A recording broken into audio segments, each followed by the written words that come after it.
Hello everyone. So if you've seen the video of my walk around for this car, I'm going to try and change this door. It'd be cheaper than getting the body shop to do it, and it's quite severely damaged here. So what I've done, I found a matching door, 60 quid, and it comes complete with glass and everything. So I got this because everything's matching, and I made sure that it was a manual window. So the good thing about getting a original part from a scrap car is you can work out, because if you're not sure, when I open this I kind of had an idea what I'm going to do. I'm going to take these bolts off, take it off there, take it off there, but obviously you can never tell, so I kind of see what the scrappies did. So if I see what the scrappies have done, they've done exactly what I've done. So they'll take the screws off there, and then if I move this here, you can see, so they've taken the connector where it attaches to the frame of the body, and then this is a screw there. So I know now, because they've done that, what I need to do is exactly how I envisaged. So there's the connector there, just going to pull that out and then undo this bolt here, undo these two, and this should just come out. So that's what I'm going to do now. Let's hope it works. Alright, so this is a bit fiddly. So what I've had to do to prise this out is I've had to first remove this weather strip to get to the cover, and then there's these compression fittings all the way around. So if you press that and that, so what I've had to do is just get my pry bar and gently press it and prise it on both sides, so this and that. And there is one on the other side, but thankfully, because I did this and this, it loosened it enough for it to come out like this.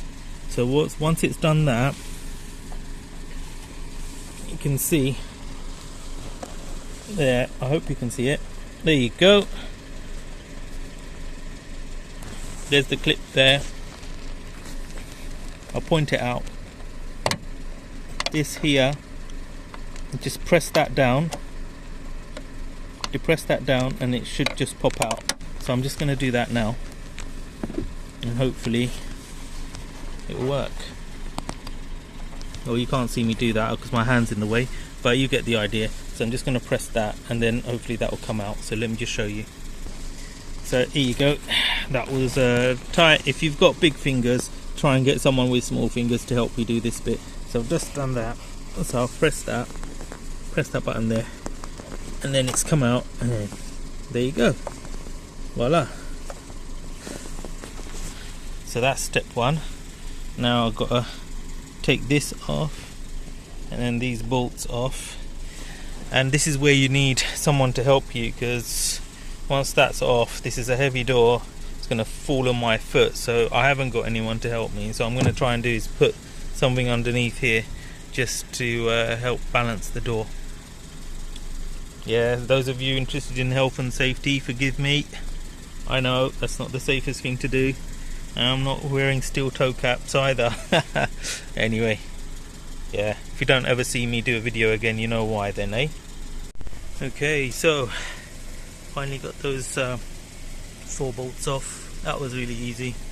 Getting these off while trying to balance it on this shoe rack was difficult, but what I did was I rolled down the window, so it was a bit easier. So what I did was I just held onto it like this, make sure it's balanced while I took it off. So that's the old door there, there's the new one, just bung it back on, simple as that.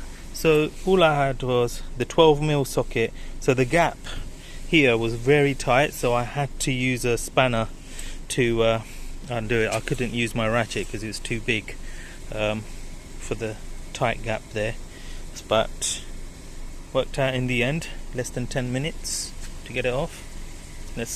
Hopefully this is easy to put back on.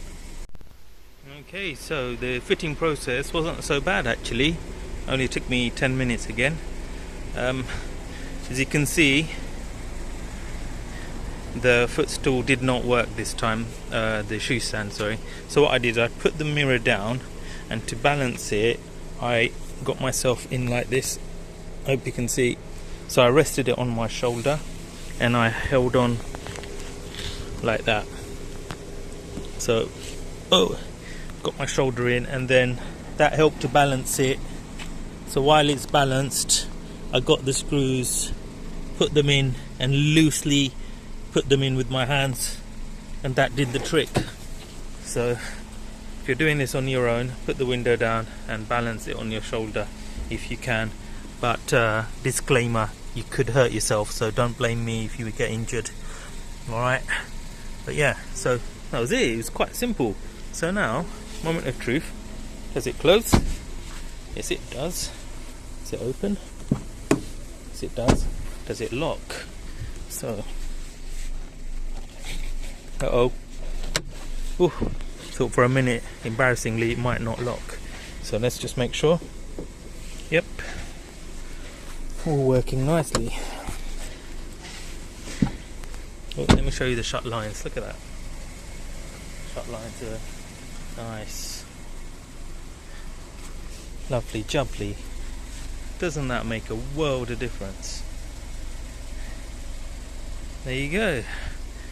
Hope that helped everyone. Do like and subscribe. I know haters out there gonna say the mirror's windows down, so let's just check.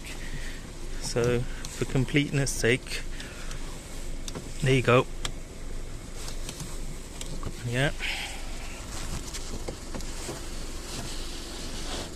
there you are. Done. Job's a good one.